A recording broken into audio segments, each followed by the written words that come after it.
1989 में पेरिस को दिखाने 1989 में पेरिस को दिखाने से हम एक अंडरग्राउंड जगह पर एक लड़के को देखते हैं। इस जगह पर काफी अंधेरा था और यहाँ एक सुरंग की दीवार पर वो लड़का पेंटिंग कर रहा था, साथ साथ वो गाने भी सुन रहा होता है। पर तभी अचानक उसे जोरदार आवाज आई। लड़के ने लाइट मारकर जब उस तरफ देखा तो अंधेरे में कोई उसकी तरफ आ रहा था और अब वो चीज जैसी लड़के के करीब आई उसे देखकर वो बहुत डर जाता है। अपनी जान बचाने के लिए भागने लगा। उसे वहाँ एक छोटी सी केव यानी गाड़ नजर आई जिसके अंदर जाकर वो अपनी जान बचाने की कोशिश करता है। पर तभी वो चीज उसे पीछे से पकड़ लेती है, बाहर खींचकर उसे बेरहमी से मार देती है और हम बस उस लड़के की चीखों की आवाजें ही सुन पाते। इसके बाद सीन चेंज होता है और हम 1992 का टाइम देखते हैं और एक बार फिर हमें पेरिस दिखाया गया। यहाँ एक बार में हम 3 दोस्तों को देखते हैं। इनमें एक लड़की थी सोनिया और उसके 2 दोस्त थे। एक दोस्त का नाम मैक्स होता है। ये तीनों आपस में बात कर रहे होते हैं कि हमारी पढ़ाई पूरी हो गई है तो क्यों ना हम कहीं घूमने चलें, किसी ऐसी जगह पर जो सबसे अलग हो, जहाँ आज तक कोई ना गया हो, और हम जाकर उस जगह को एक्सप्लोर करें और सब कुछ रिकॉर्ड करें और जान पाएं कि उस जगह पर क्या है और वो कैसी है। ये बातें कर ही रही थी कि तभी रेमी नाम का एक और लड़का यहाँ पर आया जो असल में नशा बेचा करता था। वो बार में आते ही सीधा बाथरूम में जाता है। तब सोनिया भी उसके पीछे चली जाती है क्योंकि वो भी इनका दोस्त होता है। ये आपस में बात करने लगे और सोनिया उसे नशे के 2 पैकेट लेती है। फिर दोनों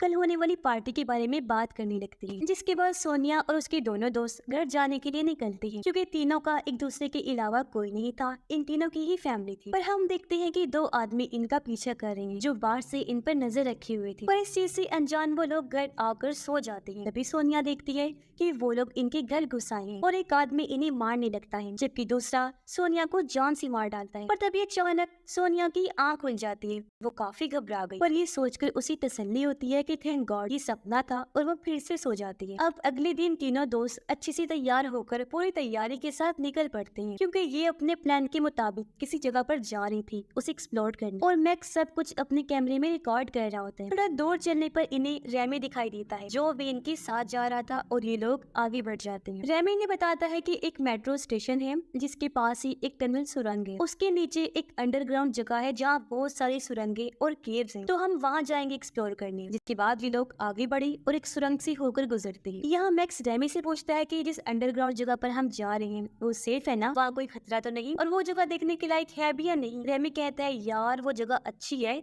जहाँ तुम बिल्कुल आजाद महसूस करोगी और काफी अच्छा लगेगा। तो ये सुरंग से होकर एक ऐसी जगह पर पहुंचे जहाँ सामने छोटी सी केव थी। रेमी सबको केव के अंदर जाने को कहता है और ये लोग एक एक करके केव के अंदर से होकर गुजरते हैं और फाइनली उस अंडरग्राउंड जगह पर आ जाते। इन्होंने अपने अपने साथ फ्लैश लाइट्स भी ली हुई थी क्योंकि यहाँ बहुत ज्यादा ही अंधेरा था। आगे बढ़ने पर इन्हें एक जगह बहुत सारा धुआं दिखाई देता है, साथ ही यहाँ पहले से ही कुछ और लोग मौजूद थे और ये चारों जैसे उस जगह पर आए वो लोग इन्हें पकड़ के हाथ ऊपर करने को कहते हैं, इन्हें धमकाते हैं ये कहते हुए कि हम पुलिस वाले हैं। अब अंधेरा होने की वजह से ये उन्हें देख नहीं पाते, पर तभी वो लोग सामने आ जाते हैं और पता चलता है कि ये लोग तो रेमी के दोस्त हैं जिनके साथ मजाक कर रहे हैं। अब ये लोग मिलकर एक जगह पर बैठ के यहाँ पार्टी करने लगते हैं। रेमी अपने दोस्त के साथ यहाँ की मशहूर जगह व्हाइट जोन में जाने की बात करता है। व्हाइट जोन का नाम सुनकर सोनिया रेमी से पूछती है कि वो जगह कहाँ पर है, कैसी है, बताओ ना उसकी डिटेल। सिर्फ रेमी कहता है कि वो यहाँ की सबसे अच्छी जगह है पर वहाँ बहुत ही कम लोग जाते हैं। उस जगह के बारे में बड़ी बड़ी डरावनी बातें बनाई गई हैं। सोनिया का दोस्त यहाँ रेमी की एक फीमेल फ्रेंड से बात करने लगता है। वो लड़की उसे बताती है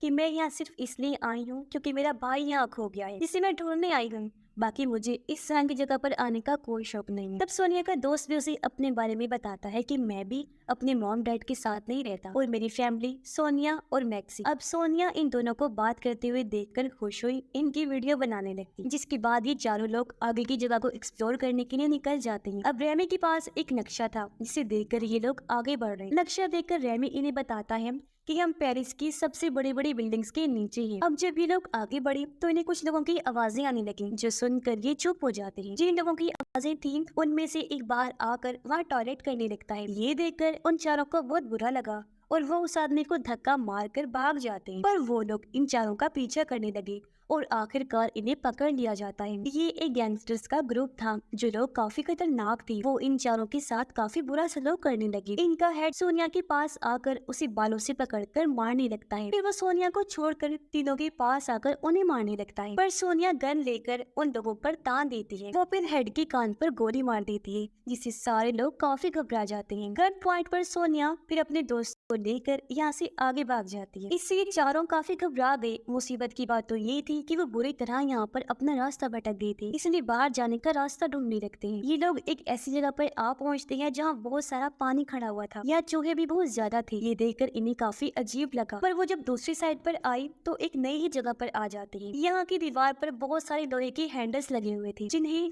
ऊपर चढ़ने के लिए इस्तेमाल किया जाता है। अब एक हैंडल को जैसे रेमी पकड़ता है वो दीवार से अलग हो जाता है, यानी कि इस जगह से ये बाहर नहीं निकल सकते। आगे बढ़ने पर इन्हें एक आदमी दिखाई देता है जो रेमी का दोस्त होता है। रेमी उससे बाहर जाने का रास्ता पूछता है, तो वो उन्हें एक सुराग जैसी जगह दिखाता है जिसके अंदर बारी बारी ये जाते हैं और दूसरी साइड पर आ जाते हैं। यहाँ पर भी कुछ लोग मौजूद थे। अंधेरा भी बहुत ज्यादा था, तो ये अपनी अपनी फ्लैश लाइट्स ऑन करके आगे बढ़ने लगे। पर तभी सोनिया के दोस्त का पैर एक गोल लोहे की व्हील में फंस जाता है, जो असल में एक ट्रैप था, यानी किसी को पकड़ने के लिए लगाया गया जाल, जिसमें फंसने से उसे काफी चोट लग जाती है और वो दर्द से चिल्लाने लगता है। ये लोग मिलकर जैसे तैसे उसके पैर को ट्रैप से आजाद करवाते। तभी यहाँ रेमी की फीमेल फ्रेंड आकर उससे बैग छीन लेती है और आगे बढ़ जाती है। हालांकि रेमी उसे अकेले जाने से मना कर रहा था, लेकिन वो नहीं रुकती। इन्हें एक छोटी सी जगह नजर आई। ये सोचते हैं कि जरूर ये बाहर जाने का रास्ता है, इसलिए ये सोनिया के जख्मी दोस्त को उसके अंदर करके दूसरी तरफ भेजने लगते हैं। पर तभी अचानक वो जगह टूट जाती है और ये लोग उसे बाहर निकाल लेते हैं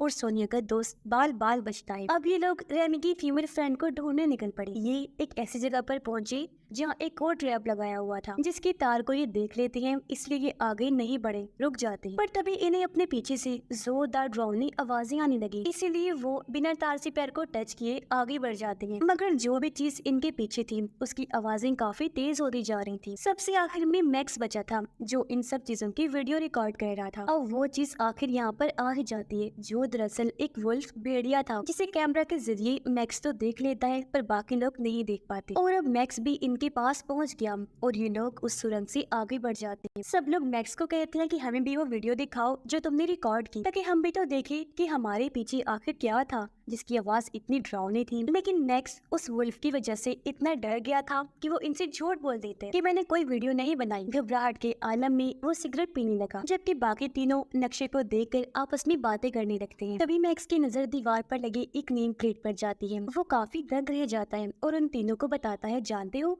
हम कहाँ हैं इस टाइम? हम लोग वाइट एरिया में है, यानी वाइट जोन में। इन्हें पता चलता है कि ये जगह जर्मन्स का बनाया हुआ बंकर है। इन्हें दूसरी जंग में वो लोग इस अंडरग्राउंड जगह पर छुपा करते थे। तो ये लोग इस बात से खुश हो जाते हैं कि फिर तो जरूर यहाँ से बाहर जाने का रास्ता भी होगा। अब मैक्स एग्जिट यानी बाहर जाने का रास्ता खोजने आगे बढ़ा और ये लोग उसके पीछे पीछे चल देते हैं। ये एक रूम के पास आ गई, जिसके अंदर जाकर ये लाइट्स ऑन करते हैं और यहाँ की हर एक चीज चेक करने लगते हैं। यहाँ दरअसल दूसरी जंग का सामान आज भी पड़ा हुआ था, जो बिल्कुल वैसा का वैसा ही था। तभी इन्हें किसी के आने की आहट महसूस हुई। ये जब चेक करते हैं तो इनकी होश उड़ जाती है, क्योंकि वहाँ रेमी की दोस्त थी, जिसकी हालत बहुत खराब थी, क्योंकि उसका एक हाथ कट चुका था और चेहरा खून से लथपथ था। वो पूरी जख्मी थी। देखने से लग रहा था जैसे उस पर किसी ने बेरहमी से हमला किया है। जो चीज जाहिर है और कुछ नहीं बल्कि वो वुल्फ होगा। वो रो रही थी, इनसे मदद मांग रही थी, पर अब अचानक भेड़िया फिर से आकर उस पर हमला कर देता है। वो पूरी तरह से उस पर झपट पड़ा, जो देखकर मैक्स फौरन दरवाजा बंद कर देता है और ये लोग बाहर उसकी चीखें ही सुन पाते हैं, यानी कि भेड़िए ने उसे चीर फाड़ करके मार डाला। इस वजह से वो चारों काफी डर जाते हैं, बहुत परेशान भी थे। एक जगह पर बैठकर सोचने लगते हैं कि अब आगे क्या करें, आखिर कैसे जगह से निकलें। अब यहाँ के सारे सामान को चेक करके मैक्स सारी बात समझ जाता है। वो कहते हैं कि यहाँ जो जर्मन सिपाही रह रहा था दूसरी जंग के दौरान, वो 18 साल का होगा और अब तकरीबन उसकी उम्र 64 साल हो गई होगी। और जहाँ तक मेरा ख्याल है वो कहीं और नहीं बल्कि अभी भी यही रह रहा है, क्योंकि उसका ये सारा सामान ताजा हालत में वैसा का वैसे ही पड़ा। तभी रेमी को एक बक्से से एक बड़ा सा चाकू मिला। अचानक सोनिया का दूसरा दोस्त इन्हें आवाज लगाकर दूसरे रूम में बुलाने लगा और जब भी वहाँ जाकर देखते हैं इनकी तो होश ही उड़ जाती है, क्योंकि वो पूरा कमरा खून से लथपथ था। वहाँ लाशों के ढेर लगे हुए थे। यही नहीं बल्कि इंसानी जिस्म के हिस्से भी पड़े हुए थे। उस मांस को चूहे भी खा रहे थे। पर ये सब देखकर इन लोगों की हालत खराब हो जाती है। ये सोच भी पड़ जाती है कि आखिर ये कौन कर रहा होगा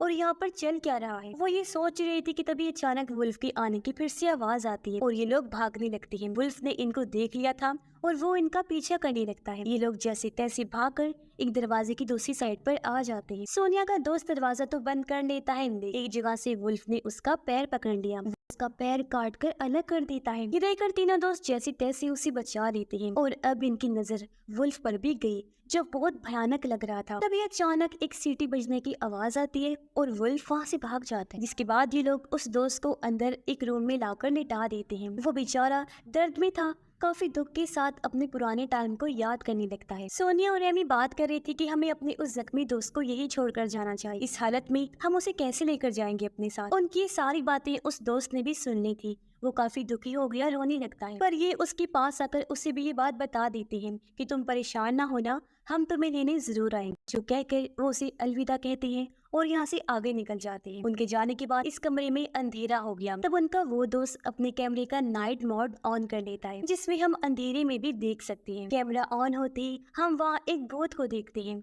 जिसने जर्मन आर्मी का यूनिफॉर्म पहना हुआ था, यानी कि ये एक सिपाही का भूत था।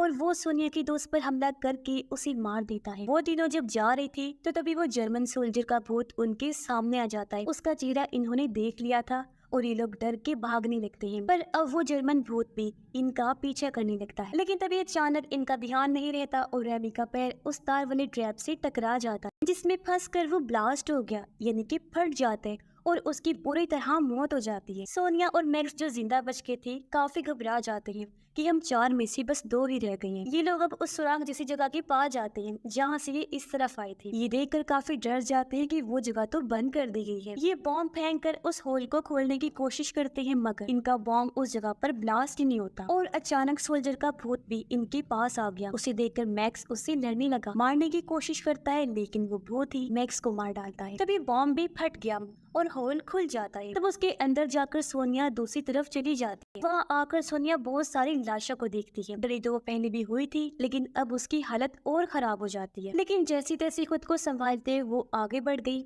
और भूत भी उसके पीछे आने लगता है। तभी सोनिया को वो गैंग वाले लोग पकड़ लेते हैं, जिन्होंने पहले भी इन्हें पकड़ लिया था। पर तभी यहाँ वो भूत भी आ जाता है। उसे देखकर गैंगस्टर्स सोनिया को छोड़ देते हैं और वो यहाँ से भाग जाता है। तभी वो भूत इनके सामने आने लगा। उसे देखकर ये लोग समझते हैं कि शायद ये कोई ऑफिसर है, इसलिए वो उसे सैल्यूट करते हैं। पर तभी वो भूत इनके पास आकर एक एक झटके में इन सब को मार डालता है। सोनिया भागते हुए उस जगह पहुंच जाती है जहाँ लोहे के हैंडल लगे हुए थे ऊपर चढ़ने के लिए। सोनिया अब टाइम गवाए बगैर ऊपर चढ़ने लगी, पर तभी यहाँ वो भूत भी आ गया। वो उसका पैर पकड़ के उसे नीचे खींच लेता है, जिसके बाद उसका गला दबाने लगता है। पर सोनिया नीचे पड़े हुए हैंडल की मदद से भूत पर हमला कर देती है, जिससे वो जख्मी होकर नीचे गिर गया। सोनिया को उसने जैसे ही छोड़ा, वो उसे टांगों से मार मार कर कमजोर कर देती है, जिसके बाद उन हैंडल्स की मदद से ऊपर चढ़ने लगती है। जैसे वो कुछ ऊपर आई, वो देखती है कि ये एग्जिट है, पर अफसोस वो जगह लोहे की ग्रिल से बंद होती है। बिल्कुल ऊपर आकर सोनिया मदद के लिए आवाज लगाती है, पर अफसोस किसी को भी उसकी आवाज सुनाई नहीं दी। यहाँ उसकी भी किस्मत साथ नहीं देती, क्योंकि तभी नीचे से सिपाही का भूत उसका पैर पकड़ के नीचे खींच लेता है और उसकी भी जान ले लेता है, और हम बस उसकी चीखों की आवाजें ही सुन पाते हैं। तो अब हमें बताया जाता है कि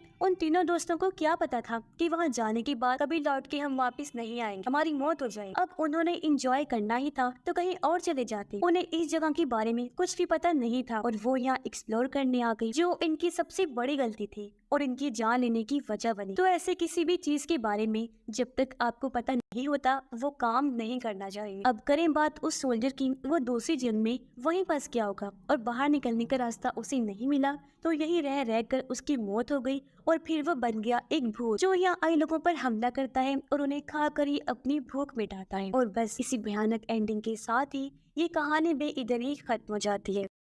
I can't wait to see what awesome pet is inside this egg. Do you know the answer? Click here to answer and hatch your own pet on Adapted Mind. Correct!